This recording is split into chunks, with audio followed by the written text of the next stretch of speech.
importante que hagan el uso de las actividades de la plataforma y recuerden que es un porcentaje muy alto que tenemos en plataforma, que una actividad es la presencialidad y lo otro es lo que tenemos allá. Les voy a presentar entonces a nuestras invitadas. Ellas estarán pues con nosotros hoy abordando el tema del diploma Configuración del Territorio en Antioquia.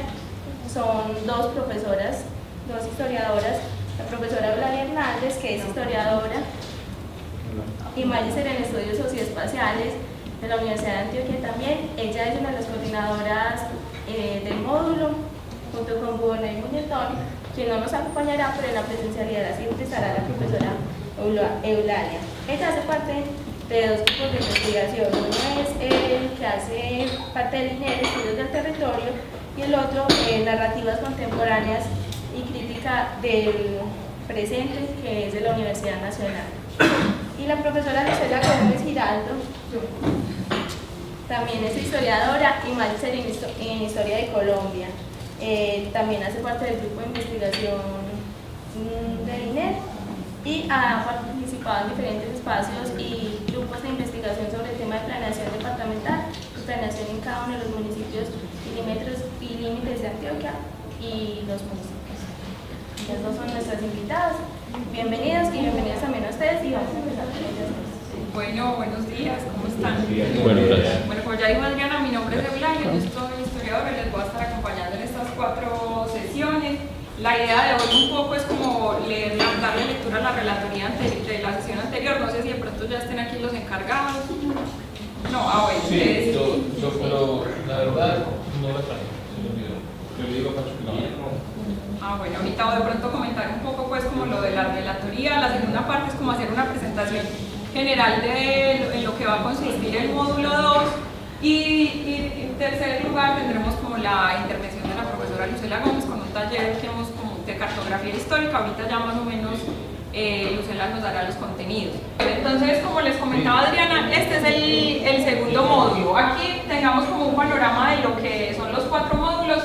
En el primero trabajaron investigación sobre el territorio. Tengo entendido pues que Alejandro y Andrés les dieron como algunas herramientas pues aplicadas tanto teóricas como metodológicas para la investigación en el territorio.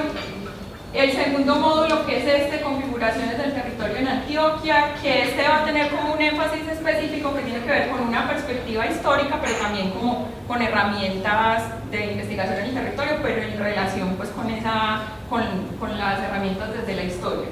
El módulo 3, recursos, conflicto y desarrollo en Antioquia, y el módulo 4, geopolítica en Antioquia.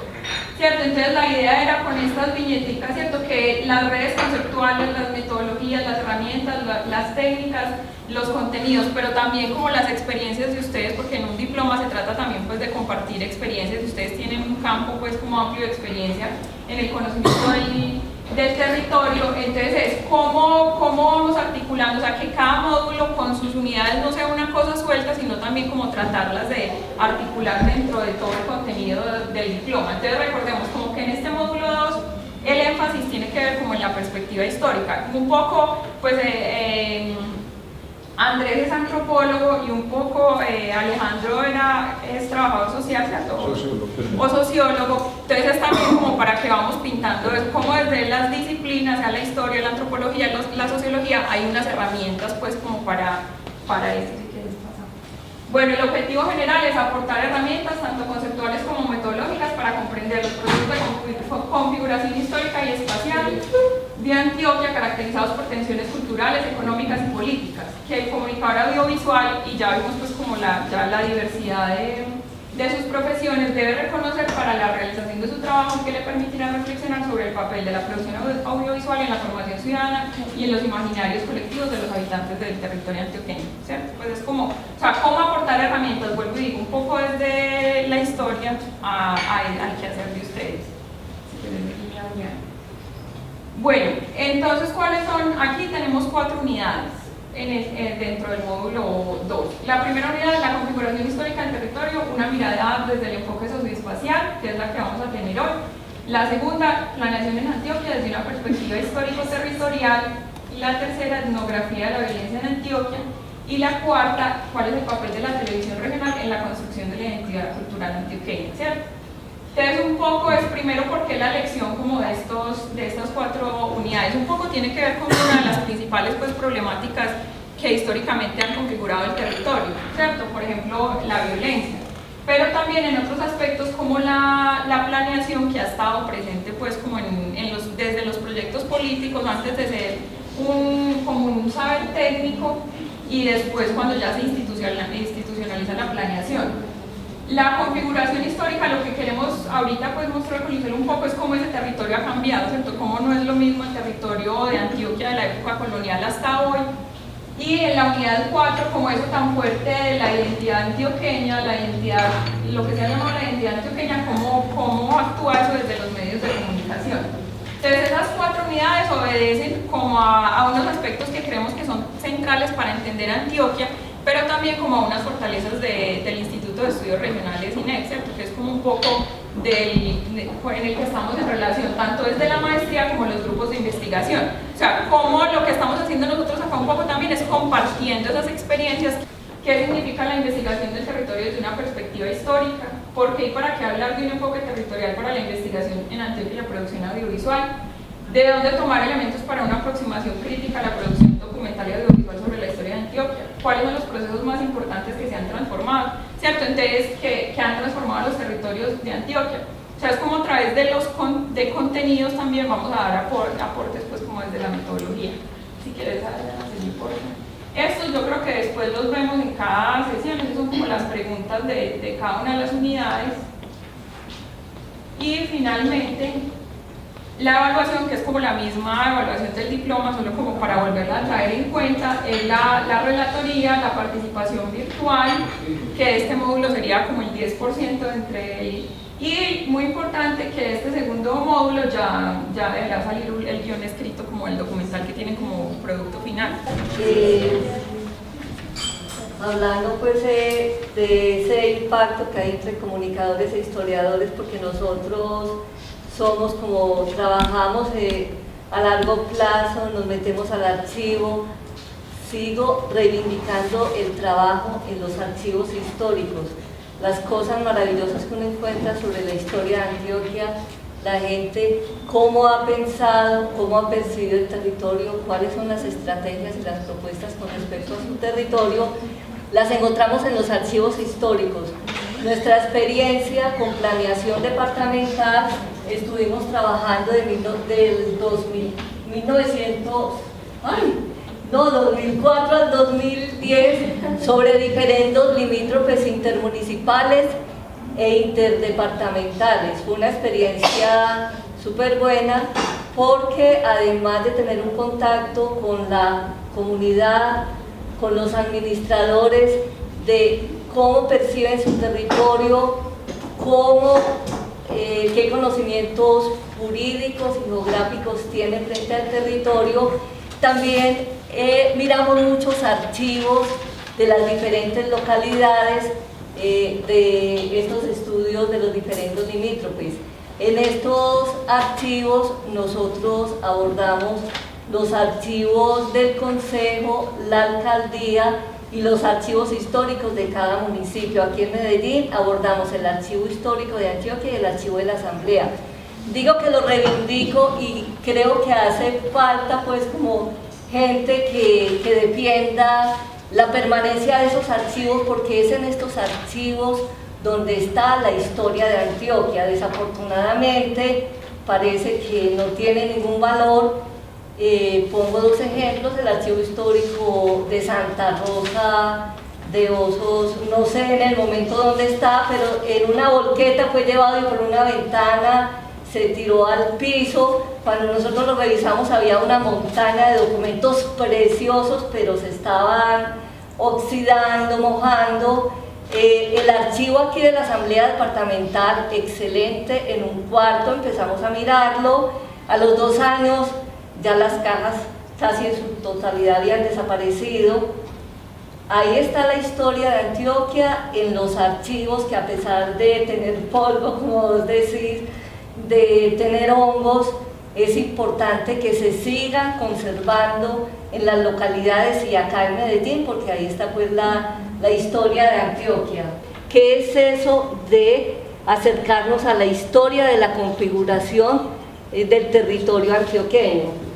Tuve la oportunidad además de participar en los estudios de los diferendos limítrofes, en los estudios de frontera realizados por el INER. Para planeación departamental, nosotros también hicimos la cartilla de las fronteras de Antioquia. No sé si ustedes la conocen, también está ahí en internet. Yo coordiné este trabajo, lo hicimos con fuentes secundarias, imposible hacerlo pues con fuentes primarias, pero tratamos de hacer una caracterización de las diferentes fronteras de Antioquia, porque eso de que Antioquia es solo lo paisa, eso no es cierto. Si miramos las fronteras, Antioquia es diversa y hay una interacción y una conjunción muy interesante de diversas culturas con el Chocó, con el Bajo Cauca, con Santander, con Boyacá y con Caldas. En los estudios de las subregiones de Antioquia, yo participé como investigadora en la subregión del Bajo Cauca y tuvimos la oportunidad de hacer parte como investigadora de la dimensión socioterritorial en el trabajo que se entregó el año pasado de la Comisión Tripartita sobre los lineamientos de ordenamiento territorial en Antioquia. Mis dos tesis, la del pregrado y la de la maestría, tiene mucha cartografía y muchas imágenes de lo que representaba esa Colombia de la segunda mitad del siglo XVIII. La tesis de la maestría tiene que ver con el discurso geográfico escolar en los colegios, y eso me permitió mirar cómo la geografía y la cartografía es un elemento fundamental para el acercamiento a la configuración del territorio antioqueño. Bueno, entonces el objetivo de este encuentro es entender que el territorio de Antioquia requiere una reflexión sobre su configuración histórica. ¿Por qué hago énfasis en la configuración histórica? A veces pensamos que las espacialidades son homogéneas, son uniformes, no trascienden el tiempo ni las espacialidades. Pensar el siglo XVII, XVIII y XIX en Antioquia es pensar en otras temporalidades, otros lenguajes, otras maneras de mirar el espacio, de percibir a la sociedad, de hablar sobre las comunidades. Para hacer comprensibles los cambios socioespaciales en el tiempo, los ejes determinantes del poblamiento. Para Antioquia, por ejemplo, ha sido muy importante la minería. Los ejes determinantes del poblamiento y la conformación del territorio, las formas en que ha sido construido y representado y la razón de ser de sus divisiones, ordenamiento territorial y delimitaciones. Ahora con mapas vamos a ver que la Antioquia del siglo XVIII no es la misma Antioquia a nivel cartográfico del siglo XX, XXI y del XIX. Para dicho análisis, la cartografía se constituye en un elemento esencial, considerando para ello, comillas, los mapas como artefactos culturales, producto de conocimientos imaginarios, ideologías, prácticas de poder y relaciones sociales determinadas. Bueno, vamos a empezar un poco con la cartografía histórica.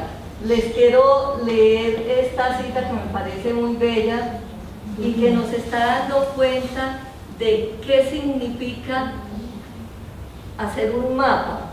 Un mapa, bueno, después de leerla, Colón había ubicado la tierra de Paria en las inmediaciones del paraíso terrenal. Ojo que ahí ya hay un lugar. Pero la almirante hace referencia a la Biblia, mientras que Vespucio se refiere a la Divina Comedia. Identifica estrellas en el cielo similares a las descritas en el campo que precede al paraíso terrenal, por lo que parece creer estar ciertamente cerca del paraíso. Lo utópico desde un punto de vista religioso, el deseo de encontrar las promesas cristianas, fue, como vemos, un componente esencial del descubrimiento del nuevo mundo. Bueno, yo me remito a la cartografía muy antigua, porque mapear en el siglo XIV, XV, en el siglo XIII, nos da muchos elementos para entender la cartografía que se hizo acá en América, la cartografía que se hizo en Colombia y la cartografía que se sigue haciendo hoy, con contenidos diferentes, pero ojo que son unas orientaciones muy similares. En el siglo XIV-XVI, con los viajes de Marco Polo y con otras narraciones muy interesantes de la expansión territorial europea. Desafortunadamente yo no soy experta en la cartografía china, india, que también tiene cosas muy bellas. Estoy hablando de la cartografía eurocentrista y la cartografía occidental. En esta época ya hay un desplazamiento de Jerusalén en el centro para hacer Europa, empezar a hacer Europa el centro de esas representaciones cartográficas. Mire que ya hay una cuestión muy interesante y es esa expansión del territorio a través del comercio. Este tipo de cartografía llena de símbolos es muy interesante porque nosotros acostumbrados a ver ese mapa ahora de Antioquia con las subregiones, los municipios, las quebradas, pero en este tipo de cartografía está acompañada de símbolos inicialmente religiosos, luego es la mezcla de lo religioso con lo civil, los reyes, los santos, el poder que se adquiere a través de cruzar los océanos y los mares, la técnica también que se requiere para cruzar todos estos territorios. Entonces estamos hablando ya, digamos, de una representación que centraliza, pero a la vez desplaza para volver a colocar otros centros, que en ese sentido es Europa. Europa el centro, el articulado, el civilizado, y los otros continentes, Asia, África y América, son continentes que están en la periferia, que son marginados. Permítame un momentito. Acá en Colombia se empiezan a hacer también geografías universales a partir de transcribir geografías francesas y geografías españolas, y ahí se empiezan a hacer los agregados de lo que es el continente americano y de lo que es la geografía de la Nueva Granada. Eso, como les digo, tiene un orden, hay un orden, una manera de mirar el espacio a través de las geografías astronómica o matemática, geografía física, geografía descriptiva y geografía política. A nosotros nos parece muy aburrido esa geografía que nos enseñaron, y desde esta época las geografías tienen un ordenamiento. Lo interesante es mirar esas narrativas que hay dentro de esos ordenamientos. Entonces hay un orden físico y moral con respecto al determinismo, con respecto al providencialismo, así hayan pasado siglos. La geografía sigue teniendo, el discurso geográfico, una relación muy fuerte con esto de que Dios es el ordenador supremo del universo. Entonces hay una especie de combinación entre un discurso religioso y un discurso civil a través de esos territorios económicos que se deben conquistar y controlar. Aquí vamos a encontrar geografías desde, digamos, con un discurso muy liberal hasta geografías muy conservadoras con un discurso cristiano, donde casi que la creación del mundo y están muy de la mano con lo que ellos han llamado la historia sagrada. Y con respecto a la degeneración, también vamos a encontrar en los discursos de Francisco José de Caldas, vamos a encontrar en los discursos de Humboldt, cómo el territorio americano, esa naturaleza que es exuberante, ese descubrimiento que generó muchos discursos heroicos, exaltaciones de la naturaleza, de cronistas, de viajeros y de geógrafos, sigue siendo una naturaleza que no permite, digamos,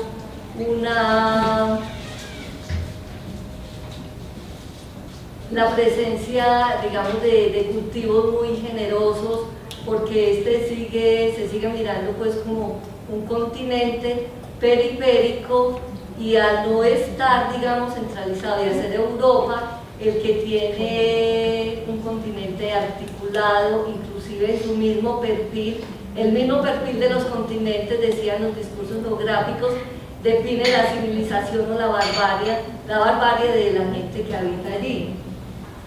Bueno, y aquí ya para empezar, para que miremos un poco qué significa eso de mapear el mapa. La cartografía no es un ejercicio neutral. Me parece interesante esta frase porque a veces somos muy ingenuos y cogemos un mapa y listo, este es el mapa que me representa este espacio. Ojo que al mapa, todo mapa hay que hacerle preguntas. No es un ejercicio neutral que pueda expresar directamente las realidades del espacio geográfico. Allí podemos encontrar percepciones, conceptualizaciones e imaginarios sobre el presente y el futuro de un territorio. Al elaborarse un mapa, se selecciona, ojo, se omite, se simplifica y se jerarquiza.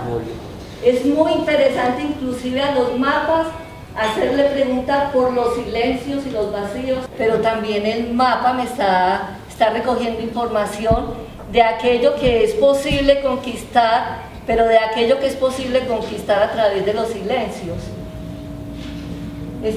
Una cosa súper importante con este descubrimiento de América, cuando se llega a América, es el reconocimiento hidrográfico y levantamiento de las costas americanas.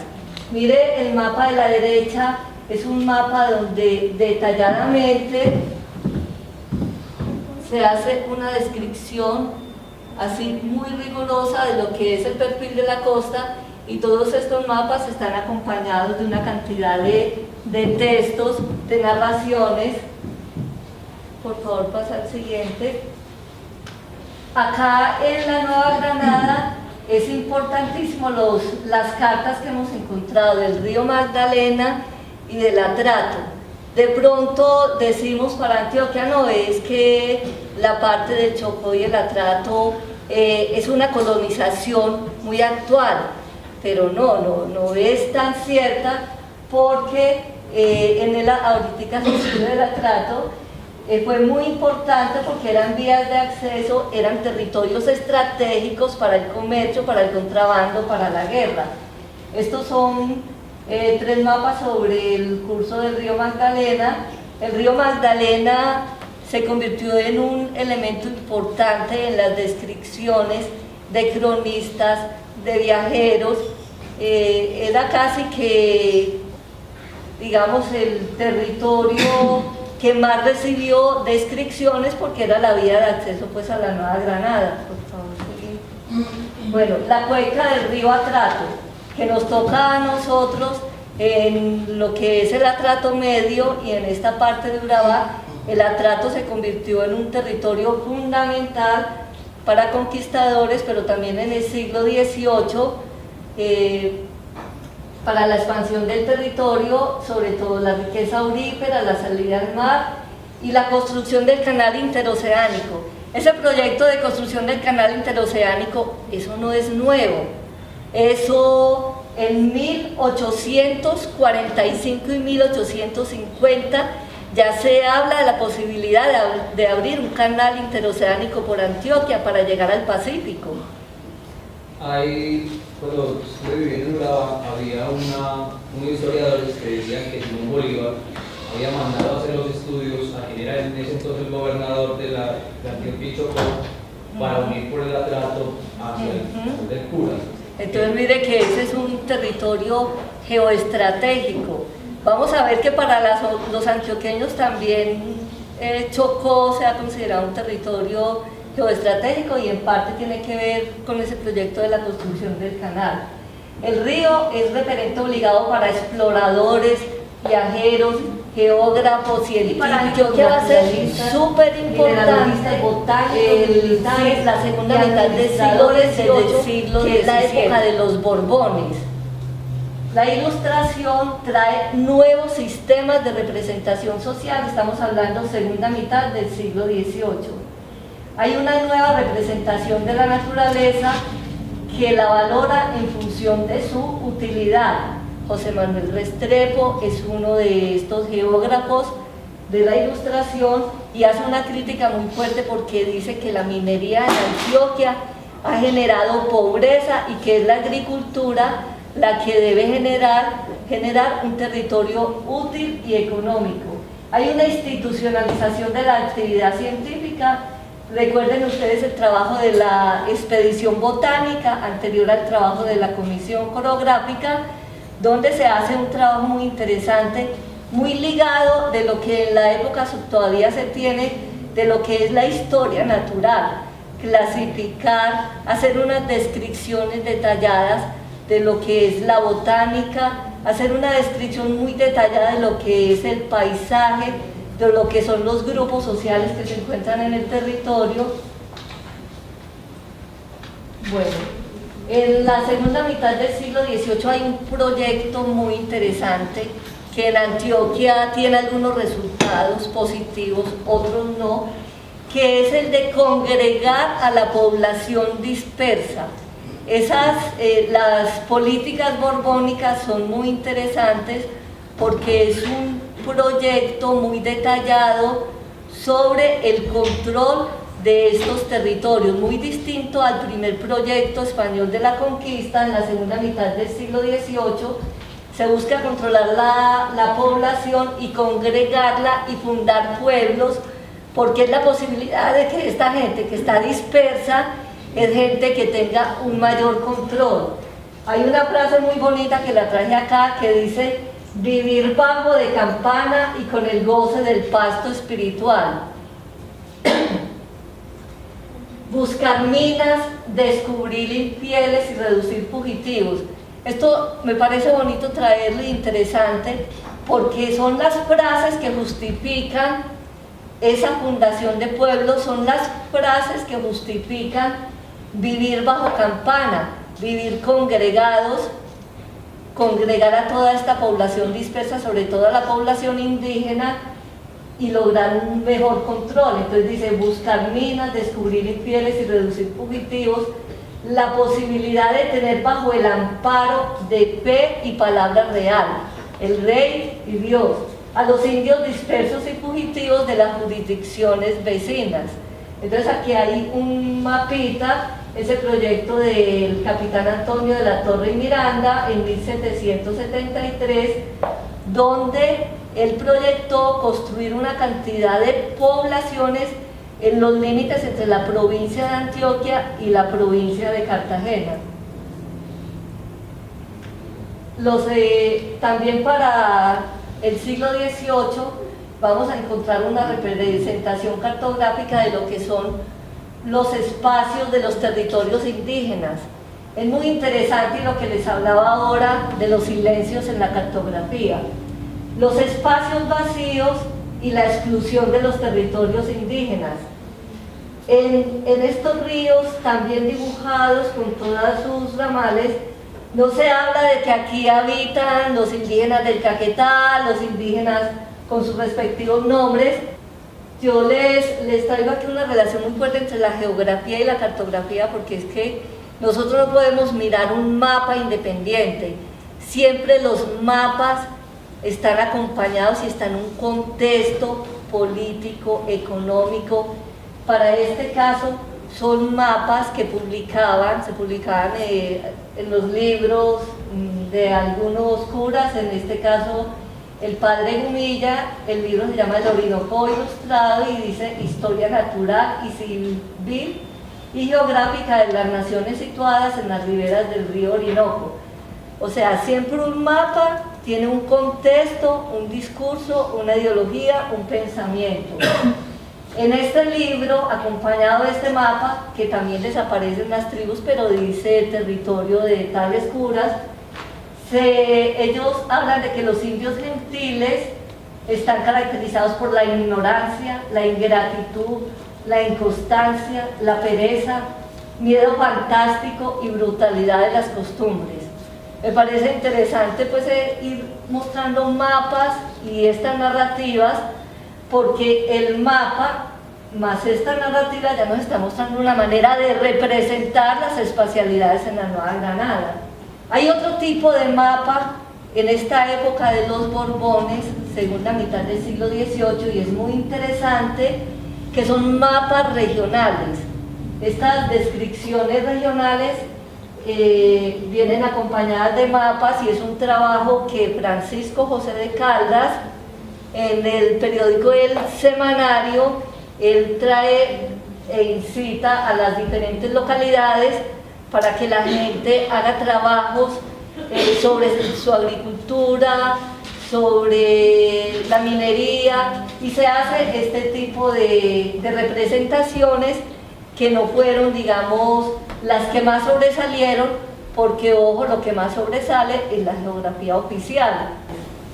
Aquí hay otro tipo de mapa, ya abajo trae las convenciones, pues para no llenar el mapa de nombres. Los colores, este es el mapa de Sopetrán de 1824 y la fundación de San Fernando de Borbón. Es muy importante que además de la localidad vienen los ejidos, por los cuales hubo tanto conflicto en Antioquia. Los ejidos eran los lugares comunes que compartían diversas poblaciones. ¿Puedes seguir? Bueno, este mapita me parece bien interesante porque es en esa segunda mitad del siglo XVIII que se va a configurar esa cartografía de Antioquia, que nosotros nunca nos imaginamos que esta era la Antioquia de la segunda mitad del siglo XVIII, lo que está en verde, ¿sí? Eran territorios alejados de las capitales, poco controlados, con muchas dificultades para que funcionara la Real Hacienda, donde se recogían los tributos y los impuestos. Entonces vamos a encontrar en Antioquia, hay una serie de agregaciones y segregaciones territoriales. Esto pasa a la provincia de Cartagena y es lo que se llama Ayapel. Ayapel hacía parte de la provincia de Antioquia. Lo mismo los minerales de Guamocó, que quedan acá limítrofe con el sur de Bolívar. Alguien en Bagre nos decía, el futuro de la minería está en Guamocó, y ustedes saben, allá en este momento las diferentes empresas transnacionales tras esa mina que es antiquísima, 1611, y que fue agregado a lo que es hoy el sur de Bolívar. Esto que ustedes ven acá también es muy interesante porque hacía parte de la provincia de Popayán y de la provincia de Santa Fe de Antioquia, territorio de Mariquita. También en la segunda mitad del siglo XVIII pasa todo este territorio a ser parte de Antioquia. Por eso es que hoy no nos imaginamos que esto es la Antioquia de la segunda mitad del siglo XVIII y esta es la Antioquia actual. Los territorios que pasan a agregarse a Antioquia son los territorios de Arma, que pertenecían a la provincia de Popayán, y aquí es muy interesante porque en la provincia de Antioquia los gobernadores querían buscar la salida al río Magdalena, que no la tenían, y era fundamental en el siglo XVIII salir al Magdalena para el comercio. Ellos logran que se le agregue lo que se llamaba Nuestra Señora de los Remedios. Nuestra Señora de los Remedios, cuya primera capital fue por acá cerca de San Carlos, y la última es donde está hoy Remedios, tiene 5 traslados. Hacía parte Yondó, hacía parte Cancán, hacía parte San Bartolomé y Marinilla. Mire todos los territorios que se agregan por esas políticas borbónicas y esas estrategias económicas. Se agregan acá a la provincia de Antioquia y logran, por supuesto, dos cosas muy importantes: salir al Magdalena y hacer una conexión muy importante de Remedios y Segovia con la minería que se había desplegado en lo que es Cáceres y Zaragoza. Se arma ese triángulo de Remedios, Cáceres y Zaragoza con esta agregación territorial. Configurar una imagen positiva de la espacialidad colombiana. Esto es muy interesante porque mientras las geografías europeas y eurocéntricas hacen, digamos, una imagen que no es muy positiva de estos territorios americanos, durante la expedición botánica y durante la independencia se hace un discurso mucho más positivo del territorio, se quiere promocionar el territorio, la geografía de SEA, la geografía de Francisco José de Caldas, vamos a entrar ya a las geografías de la segunda mitad del siglo XIX, que es la de Tomás Cipriano de Mosquera, la Comisión Conográfica. El discurso geográfico tiene una relación muy fuerte con la construcción del Estado y la nación y la construcción de cartas para consolidar y legitimar la soberanía. Hay otro elemento importante que es en la cartografía del siglo XIX, que son las fronteras políticas. Este mapa de Mosquera incluye una parte de la cuenca amazónica que no tenía definición todavía, pero es muy interesante mirar cómo el mapa se convierte en un elemento para legitimar territorios a futuro. Eso también pasa con la cuenca del Amazonas, sobre todo el que tuvo más resultados fue Brasil.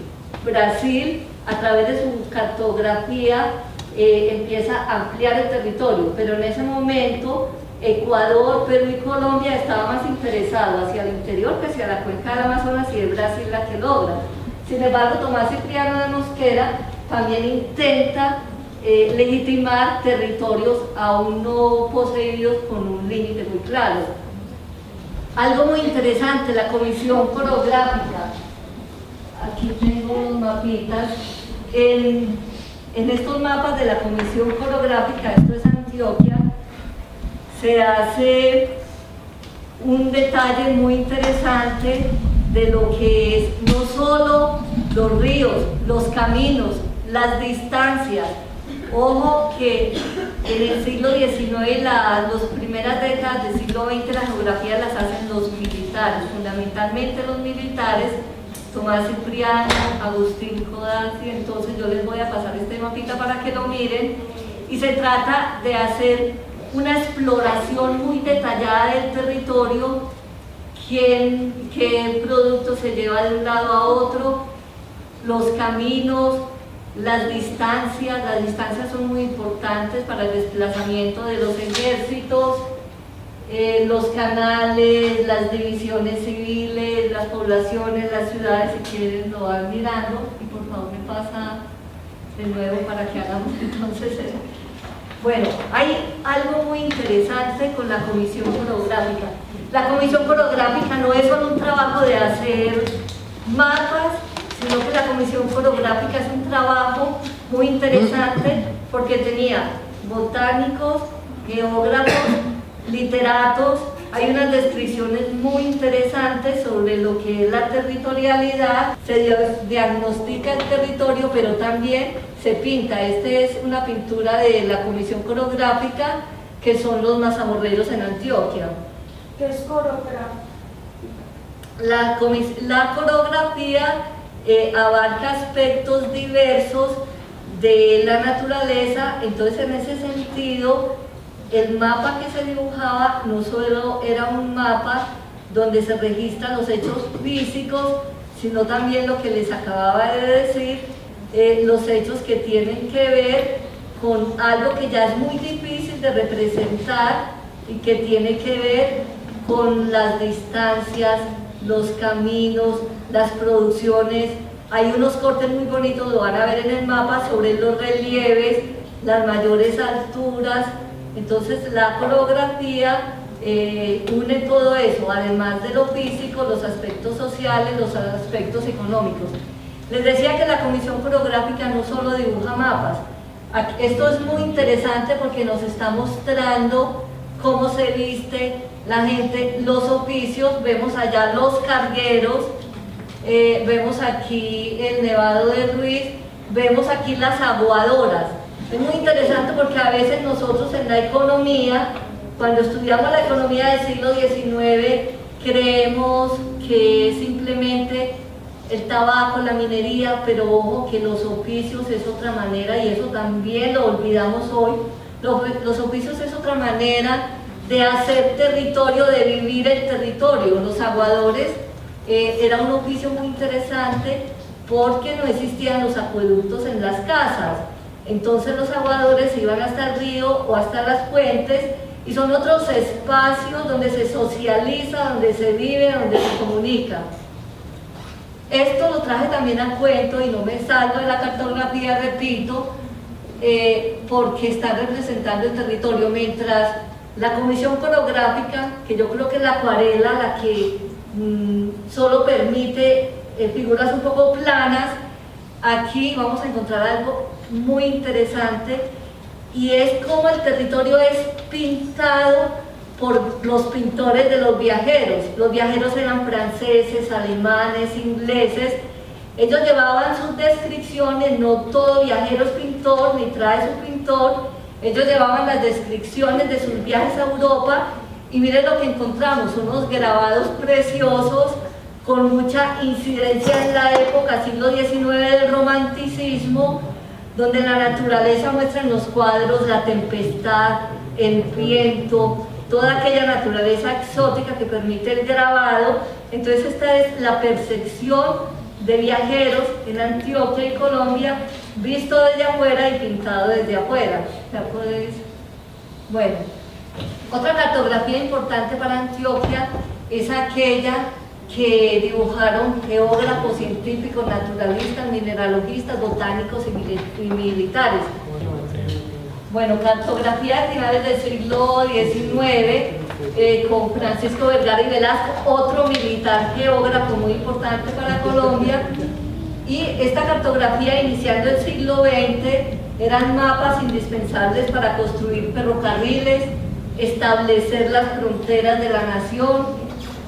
A pesar de eso perdimos Panamá, realizar la división político y administrativa del país y adjudicar tierras baldías. Entonces esto de la geografía física que encontramos con el relieve va a ser Francisco Vergara y Velasco y el que, digamos, incide en esos cambios radicales, y sigue siendo muy importante la demarcación de las zonas limítrofes de las fronteras internacionales, el levantamiento de la Carta General del país, que solo fue terminada en 1931, y la elaboración de cartas regionales. Así rápidamente se institucionaliza y aparecen una serie, digamos, de instituciones que además de la comisión coreográfica, veníamos con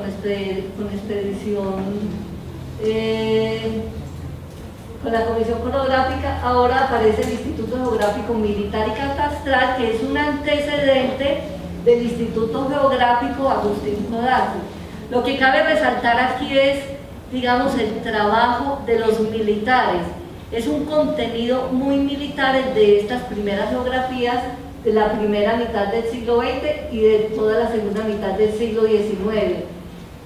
Estos son, digamos, los intereses: levantamiento de la carta militar, del plano de fronteras, los planos básicos catastrales surgen en esta época, la elaboración de mapas y cartas topográficos, estudiar y clasificar los suelos, colaborar en los planes de fomento del Estado y la defensa nacional. La cartografía va muy de la mano con la estrategia militar. Bueno, hay otra cosa muy interesante. Así como en el siglo XIX encontramos la comisión coreográfica con todas estas narrativas, se crea en el TRES la Sociedad Geográfica de Colombia, y hay algo muy interesante que surge de ahí y de la comisión científica, y son las geografías médicas. De pronto uno dice, ¿cómo así que hay geografías médicas? Pero es muy interesante, y aquí en Antioquia realizaron algunas donde se empieza a conocer cuáles son esos territorios, donde hay más paludismo, una geografía bien interesante. Y ya surgen las geografías, pues, de los atlas, los panoramas económicos, que publica la Contraloría, el Banco de la República y el Departamento Nacional de Estadística. Bueno, para terminar, 2 diapositivas esta primera parte, pues para que nos demos un descansito. Traje de Brian Harley. Yo les voy a enviar un documento con Eulalia, porque es pues, de las personas que han trabajado y han analizado la cartografía histórica. Él dice: el mapa publicado tiene también una imagen bien tejida y nuestras lecturas tienen que ir más allá de la evaluación de la precisión geométrica, más allá de la ubicación de los sitios y más allá del reconocimiento de patrones y geografías topográficas. No debemos abordar los mapas como productos neutrales, técnicos y transparentes. No volvemos tampoco, pues, pero a los mapas hay que hacerles preguntas. Y para finalizar esta primera parte, los mapas deben ser considerados como una construcción social. Harley, que les hablé ahorita, dice: ya no me convence el tan manido cuento de los logros de la tecnología numérica y la representación del mundo. Ni siquiera aceptamos ya que los modernos mapas, inclusive los obtenidos gracias al satélite Landsat y a las computadoras, estén al margen de las maquinaciones del poder. A mí me parece muy interesante tener en cuenta esto, porque de pronto creemos que el Internet es el que nos está realmente mostrando cómo es ese territorio.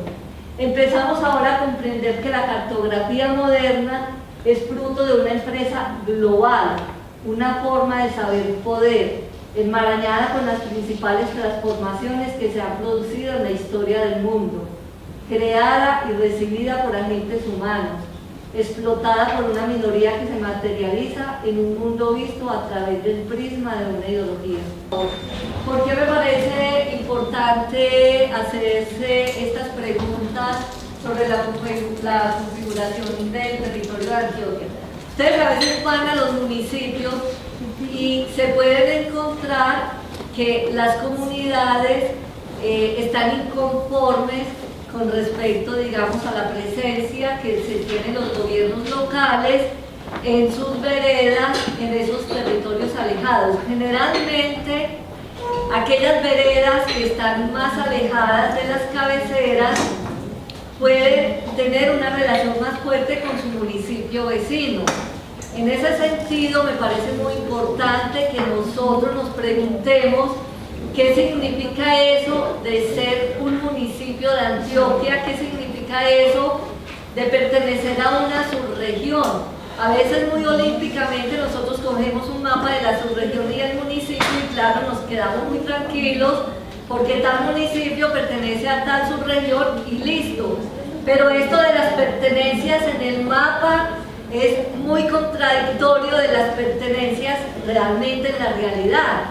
Entonces, cuando nosotros estudiamos los diferentes limítrofes, nos encontramos que aquellas veredas alejadas están muy bravas con las administraciones locales porque no nos atienden, no nos llevan la salud, además porque hay un camino que me deja más cerca del municipio cercano o del departamento cercano. Entonces es muy importante cuestionarnos, hacerle preguntas: ¿qué es eso de haber sido municipio y qué es eso de las subregiones?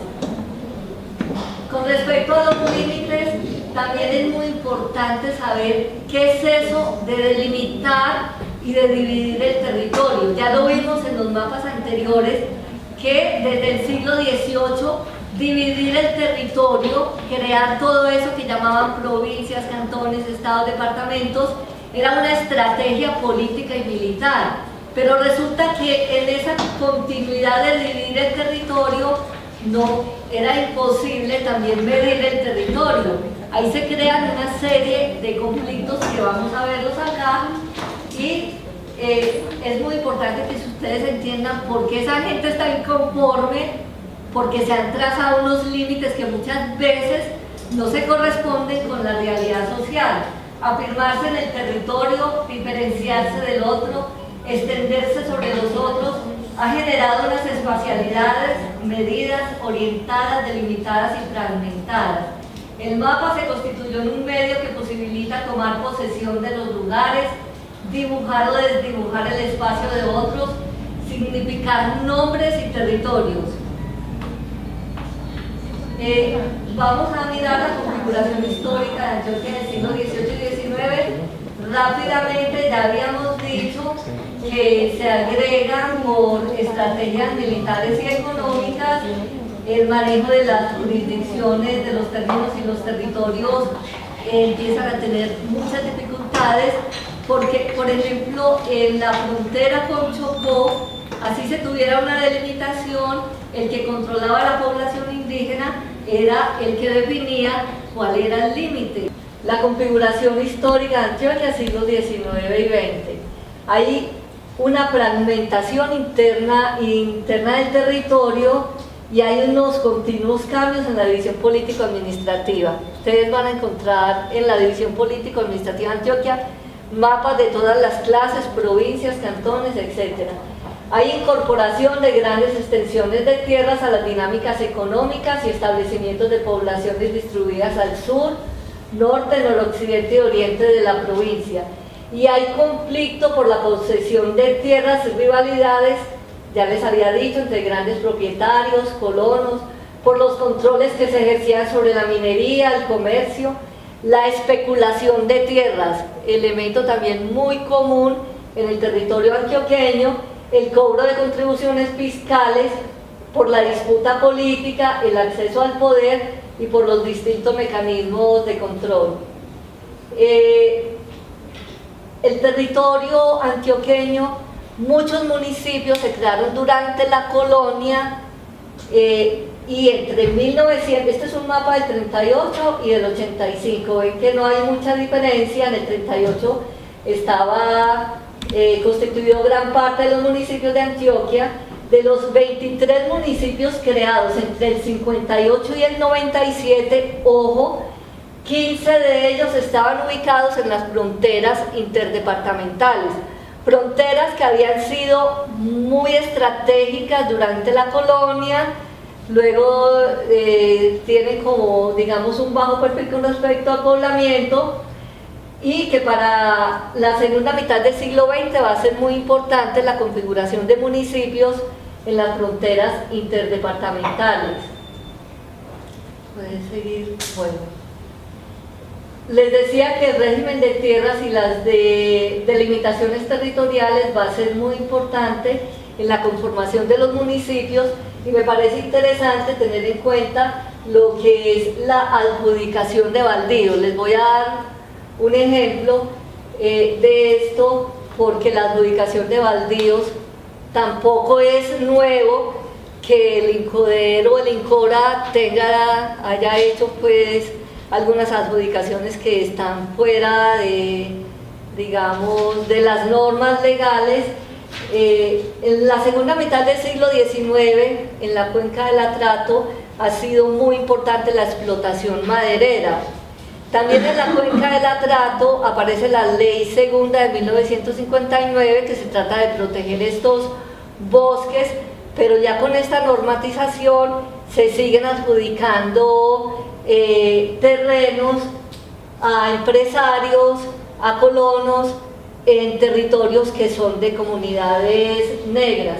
Entonces aparecen una serie de políticas de baldíos que, si bien trata de proteger a estos colonos y pequeños propietarios, en la práctica hay contradicciones y hay unas prácticas, esto es muy importante para ustedes en el trabajo de campo, y es que estas normas jurídicas sobre baldíos, territorios colectivos, resguardos, muchas veces no se corresponden en la práctica y resultan ser contradictorias, porque por un lado se hace una protección a esta población, pero por el otro lado se está otorgando territorios a grandes empresas mineras, se está otorgando territorios a grandes empresas madereras.